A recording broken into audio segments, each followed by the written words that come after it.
Video शुरू करने से पहले मेरी एक रिक्वेस्ट सुन लो। नीचे अगर आप लोगों ने अभी तक सब्सक्राइब नहीं किया है तो प्लीज़ सब्सक्राइब कर दो। तो चलो फिर एंजॉय करो इस वीडियो को। I never wore Yeezys, that's a fact. Every week is fashion week for me.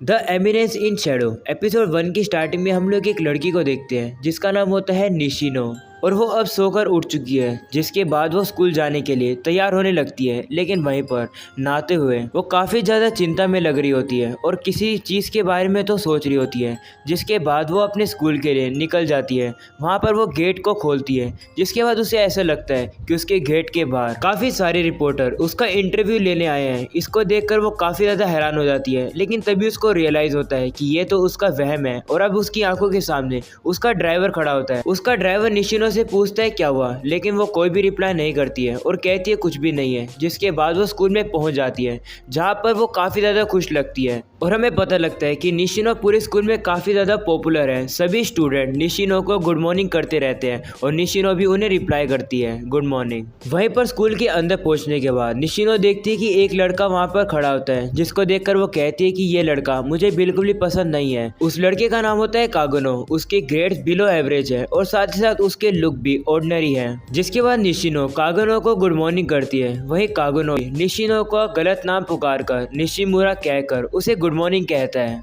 वहीं पर निशिनो अपना गुस्सा कंट्रोल करके कागनो को बताते हैं कि मेरा नाम निशिमुरा नहीं है। तभी कागनो कहते हैं कि तुम एक एनपीसी हो और मुझे सिर्फ उन लोगों के नाम याद रहते हैं जो कि मेरी लाइफ में इंपॉर्टेंट कैरेक्टर हैं। माफ़ करना, आजकल मेरी नींद पूरी नहीं हो रही है, इसलिए शायद से मैं तुम्हारा नाम भूल गया हूँ। ये सुनकर निशिनो कहती है तो ये एक मिस्टेक थी। जिसके बाद वो मन में कहने लगती है कि तुम मेरी क्लास में मेरे ही साइड में 3 महीने से बैठे हुए हो और तुम्हें अब तक मेरा नाम याद नहीं हुआ है। वो कागनो को माफ़ करके कहती है कि कोई बात नहीं, गलती तो सभी से होती है।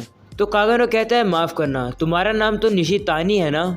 ये सुनकर निशिनो परेशान हो जाती है और कागाने को अपना रियल नेम बताकर कहती है कि मैं हूँ निशिनो और मेरा पूरा नाम है अकाने निशिनो। उनकी कन्वर्सेशन खत्म होने के बाद कागनो क्लासरूम में जाने लगता है। वहीं पर निशिनो कागनो को नीचे से देखकर कह रही होती है कि कागनो का क्राइम ये नहीं है कि ये मेरा नाम गलत लेता है, इसका क्राइम ये है कि ये मेरी तरफ कभी भी देखता नहीं है। इसकी आंखें मेरी डायरेक्शन में तो आती है, लेकिन ऐसा लगता है कि ये कहीं और ही देख रहा है। और जब भी मैं इसके बारे में ये बात याद करती हूँ तो मुझ में इसके लिए हेट और भी ज्यादा बढ़ जाता है। जिसके बाद हम लोग क्लासरूम का सीन देखते हैं, जहाँ पर सभी स्टूडेंट निशिनो को घेर कर उससे ये बात कह रहे होते हैं कि तुम नेक्स्ट ड्रामा में मेन रोल करने वाली हो ना। ये तो काफी ज्यादा अच्छी बात है और हम लोग तुम्हें देखने जरूर आएंगे। वहीं निशिनो मन में कहने लगती है मैंने अपनी पावर में सब कुछ किया है ताकि मैं कागनो के साथ इंटरेक्ट ना कर पाऊँ। अगर मेरा बस चलता तो मैं इसे पूरी तरीके से इग्नोर कर देती, लेकिन कुछ रीजन की वजह से मैं ऐसा नहीं कर पाई। वहीं हमें कागनो को दिखाया जाता है जो कि क्लासरूम में सबसे अकेला बैठा हुआ 20,000 से भी ज्यादा टाइम हैंड ग्रिपिंग कर रहा होता है। जिसके बाद नेक्स्ट सीन में हम लोग देखते हैं कि निशिनो वॉशरूम में जाती है। जिसके बाद वो बताती है कि जब वो मिडिल स्कूल में थी तो एक इंसिडेंट के कारण उसे अपने शो बिजनेस से ब्रेक लेना पड़ा और उसी इंसिडेंट की वजह से सारे रिपोर्टर उसको घेर लिया करते थे।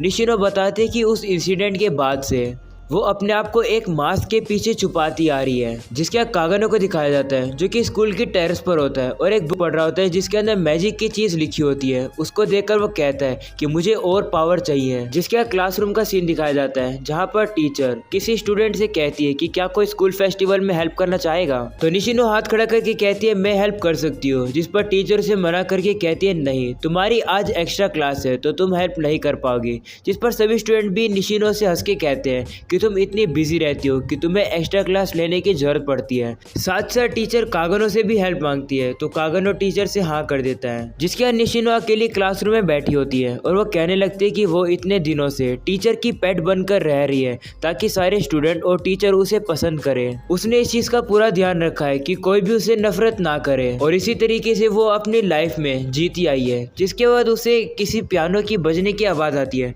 तो पता लगता है कि वो पियानो कागनो बजा रहा होता है। क्लास खत्म होने के बाद निशिनो अपने ड्राइवर को कॉल लगाती है ताकि वो उसको लेने आ जाए, लेकिन उसका ड्राइवर कॉल नहीं उठा रहा होता है।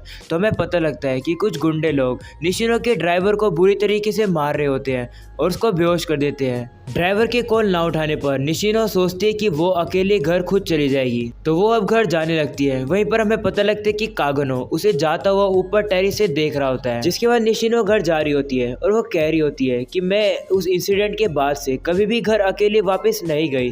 जिसके बाद निशिनो को लगता है कि कोई उसका पीछा कर रहा है, लेकिन उसे लगता है कि वो वहम है। लेकिन वो जैसे पीछे दोबारा मुड़ती है तो उसे दिखाई देता है कि एक बंदा उसके पीछे खड़ा होता है, जिसको देखकर वो काफी ज्यादा डर जाती है और वो कहने लगती है कि ये दोबारा नहीं होना चाहिए।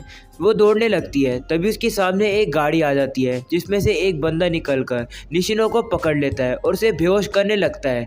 वहीं पर निशिनो की थोड़ी सी आंख खुली रहती है, जहां पर से वो कागनो को देख पा रही होती है, लेकिन कागनो वहां से बिल्कुल भी हिल नहीं रहा होता है। जिसके बाद निशिनो बेहोश हो जाती है, तो वो लोग अब निशिनो को किडनैप करके अपने साथ ले जाते हैं। जिसके बाद हमें देखते हैं कि काफी समय बाद निशिनो को होश आता है, जहाँ पर वो देखते हैं कि वो बंधी हुई है। वही गुंडा निशिनो से कहने लगता है कि तुम एक पॉपुलर फैमिली से आती हो और तुम्हें रात के टाइम में अकेले घूमना नहीं चाहिए था। तभी दूसरा गुंडा भी उससे कहने लगता है कि तुम ये क्या कह रहे हो, जैसे हम लोग को पैसे मिल जाएंगे हम इस लड़की को यहाँ से जाने देंगे, इतनी बकवास करने की जरूरत नहीं है। और इसी तरीके से उन दोनों के बीच में लड़ाई हो जाती है। वहीं पर में कागनो को दिखाया जाता है जो कि गेट के बीच में से अपने फोन की मदद से देख रहा होता है कि अंदर क्या चल रहा है। जिसके बाद वो अपने बैग के पास आता है और वो अपने हाथ में से वेट नीचे गिरा देता है और वो अपने बैग को खोलता है, जिसके अंदर एक मास्क पड़ा होता है। वहीं पर हमें अंदर का सीन दिखाया जाता है जहां पर किडनैपर निशिनो के साथ बुरी हरकतें करने की कोशिश कर रहा होता है। वो निशिनो से कहता है कि ये दूसरी बार है ना जब तुम किडनैप हुई हो। पहली बार जब तुम किडनैप हुई थी मिडिल स्कूल में, जब तुम्हें एक स्टोकर ने तुम्हें किडनैप करके तुम्हारे साथ बुरी हरकतें करने की कोशिश करी थी।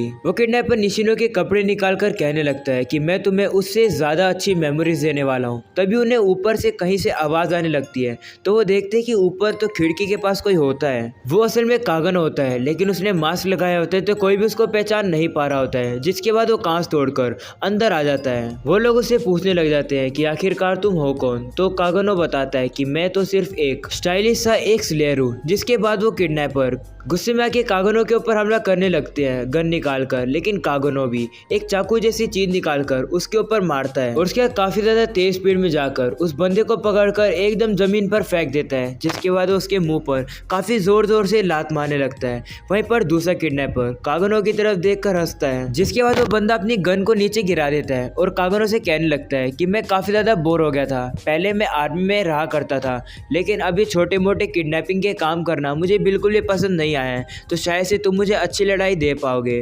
वहीं कागनो भी कहने लगता है कि ये परफेक्ट है, मैं भी किसी आर्मी वाले से लड़ना चाहता था। जिसके बाद उन दोनों के बीच की लड़ाई शुरू हो जाती है। वहीं पर आर्मी वाला किडनैपर कागनो के ऊपर थोड़ा सा भारी पड़ रहा होता है और कागनो का थोड़ा खून निकाल देता है। वहीं पर कागनो अचानक से खड़ा होता है और उसके हाथ में एक क्रोबार आ जाता है। वहीं पर वो मिलिट्री वाला बंदा कहने लगता है कि तुम इस क्रोबार से मेरे को नहीं हरा पाओगे। मैं मानता हूँ कि तुम एक अच्छे फाइटर हो, लेकिन तुम मुझे अभी नहीं हरा पाओगे। अगर तुम्हें मुझे हराना है तो तुम्हें मेरे सीधा हेड पर एम करना होगा, लेकिन मैं तुम्हें अटैक करने ही नहीं दूंगा। तभी अचानक से कागनो काफी ज्यादा सीरियस हो जाता है और काफी ज्यादा तेज स्पीड में उस बंदे के ऊपर अटैक करता है और उसके हाथ को पूरी तरीके से कुचल देता है क्रोबार से। कागनो से बताने लगता है कि वो क्रोबार के असली पोटेंशियल पर पहुंच चुका है और अगर बात करी जाए कैसे, तो उसने रात के टाइम में मोटरसाइकिल गैंग को हराया है और इसी चीज से उसकी काफी प्रैक्टिस हो गई है। ये सुनकर वो बंदा डर जाता है और कागनो से कहने लगता है कि तो तुम वही बर्जर्कर हो जिसके बारे में लोग बात करते आ रहे हैं। तभी वो बंदा जाकर गन उठाने लगता है, लेकिन कागनो से पहले पहुंचकर उसके पैर पर काफी ज्यादा जोर से हमला करता है। जिसके बाद वो बंदा खड़ा ही नहीं रह पा रहा होता है। ये कागनो इसी मौके का फायदा उठाकर उसको काफी ज्यादा सर पर वार करने लगता है कि निशिनो भी इस लड़ाई को नहीं देख पा रही होती है और उस पूरी रात उस बंदे की चीख सुनाई देती है। जिसके बाद कागनो उन बंदों की पूरी बुरी तरीके से हालत करता है। इसके बाद कागनो निशिनो के पास जाने लगता है तो निशिनो काफी ज्यादा डर जाती है, लेकिन वो निशिनो के मुंह की पट्टी खोल देता है और उसे कहता है कि रात के टाइम में सेफली घर जाया करो। जिसके बाद वो वहां से गायब हो जाता है और टेरिस पे आ जाता है। तब कागनो कहने लगता है कि अगर मैं एक सोल्जर के साथ इस तरीके से लड़ पाया हूँ तो मैं कभी भी एमिनेंस इन द शैडो नहीं बन पाऊंगा। नेक्स्ट सीन में हम लोग देखते हैं कि वहाँ पर पुलिस और निशिनो के पेरेंट्स पहुंच जाते हैं। निशिनो बताती है कि उसके डैड ने अपनी पावर का यूज किया ताकि किसी भी पब्लिक को इस इंसिडेंट के बारे में ना पता चले और एंड में जिसने उसकी जान बचाई उस लेयर की वो आइडेंटिटी भी नहीं जान पाए। जिसके बाद नेक्स्ट सुबह का हम लोग सीन देखते हैं जहाँ पर निशिनो स्कूल में आती है, सभी लोगों को गुड मॉर्निंग करती है। और इस बार जब वो कागनो से मिलती है तो कागनो उसका इस बार सही नाम लेकर उसे गुड मॉर्निंग करता है, जिसको सुनकर निशिनो काफी ज्यादा हैरान हो जाती है और कहती है कि इसने तो मेरा नाम सही से लिया है। जिसके बाद वो कहती है कि मुझे ऐसा लग रहा है कि ये अब इस बार मेरी आंखों में डायरेक्टली देख रहा है। मुझे अब रियलाइज हो रहा है कि कागनो मेरी तरह ही है, वो अपनी जिंदगी को एक मास्क के पीछे ही छुपाकर जीता है और ये थॉट मेरे दिमाग में कभी भी पहले नहीं आया और मैं इस बारे में अब कभी नहीं जान पाऊंगी। क्योंकि नेक्स्ट सीन में हम लोग देखते हैं कि निशिनो की एक टीवी पर न्यूज चल रही होती है कि कागनो नाम का एक हाई स्कूल बच्चा एक ट्रक से टकराकर मर चुका है और पुलिस को इन्वेस्टिगेशन करने पर पता लगा कि इस एक्सीडेंट में ड्राइवर की गलती थी, जिसकी वजह से कागनो मारा गया। जिसके बाद कागनो का फ्लैशबैक दिखाया जाता है, जहाँ पर वो बताता है कि जब सभी लोग छोटे होते हैं तो उनका एक ड्रीम होता है कि उन्हें एक हीरो बनना है। उसी तरीके से कागनो को भी एक हीरो बनना था, लेकिन जैसे जैसे लोग बड़े होते गए उनके अंदर का ये ड्रीम, हीरो बनने वाला ड्रीम खत्म होता गया। लेकिन मैं उन लोगों से अलग था, मेरे अंदर अलग ही पैशन था हीरो बनने का। मैंने हर स्किल को मास्टर किया ताकि मैं स्ट्रॉन्ग बनता जाऊं। वो मास्क के पीछे सब कुछ छुपा के रखता था। वो स्कूल में दिखाता था कि वो एक ऑर्डिनरी स्टूडेंट है जिसके ग्रेड बिल्कुल नॉर्मल है और वो बिल्कुल हार्मलेस है उनके लिए, लेकिन मास्क के पीछे वो ट्रेनिंग करता था ताकि वो और भी ज्यादा स्ट्रॉन्ग बनता रहे। लोग हमेशा अपने हीरो बनने के ड्रीम को छोड़ देते हैं, जिससे मुझे काफी बुरा लगता है, लेकिन फिर भी मैंने अपने ड्रीम को नहीं छोड़ा, मैंने मेहनत करती रही। लेकिन लगता है अब टाइम आ गया रियलिटी को फेस करने का। मैं इस वर्ल्ड में सारी मार्शल आर्ट और सारी चीज़ों को अगर सीख भी जाऊं तो मैं वैसी ओवरवेलमिंग पावर नहीं पाऊंगा जैसे कि हम लोगों ने स्टोरीज में सुनी है। ज़्यादा से ज़्यादा मैं कुछ गुंडों से लड़ सकता हूँ, लेकिन तब क्या होगा जब मुझे पूरी तरीके से सोल्जर घेर लेंगे अपनी गन लेकर, तो उस टाइम पर मैं क्या करूँगा। हाँ, ऐसा हो सकता है कि अगर मैं इस वर्ल्ड में सबसे ज़्यादा स्ट्रॉन्गेस्ट मार्शल आर्टिस्ट बन गया तो मैं शायद से इनको हरा पाऊंगा।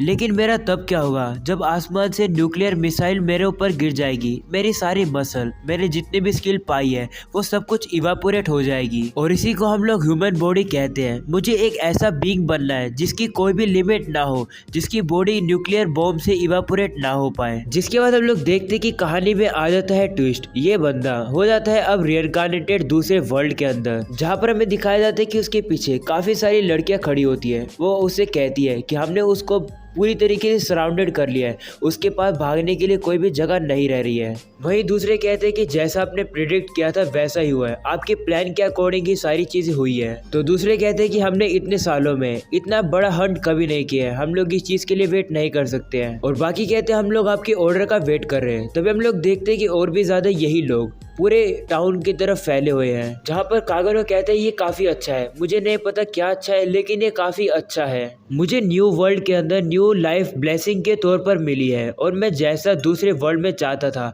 मुझे इस वर्ल्ड में मिल गया है। जो मुझे पावर चाहिए थी मैजिक की, वो मुझे यहाँ मिल चुकी है। जिसके बाद कागनो सभी लोगों को ऑर्डर देता है चलने के लिए और बाकी सभी लोग भी जाने लगते हैं। वहीं कागनो सबसे ऊपर होता है और वो कहने लगता है, वो कहता है कि इस बार मैं करके दिखाऊंगा, मैं कुछ भी करके दिखाऊंगा, मैं कुछ भी त्यागूंगा और मुझे वहां पर पहुंचना है। मुझे इस वर्ल्ड में हीरो नहीं बनना है, ना ही मुझे इस वर्ल्ड का लास्ट बॉस बनना है। मुझे एक ऐसा पर्सन बनना है जो कि स्टोरी को शैडो में से कंट्रोल करे। मैं लोगों को ग्रेटनेस दिखाऊंगा, मैं बनूंगा एमिनेंस इन द शैडो। और यहीं पर हो जाता है एपिसोड खत्म। तो गाइस अगर आप लोग को पसंद है तो जोर से लाइक करके जाना। मैं मिलूंगा आप लोगों से इसके नेक्स्ट वीडियो के अंदर।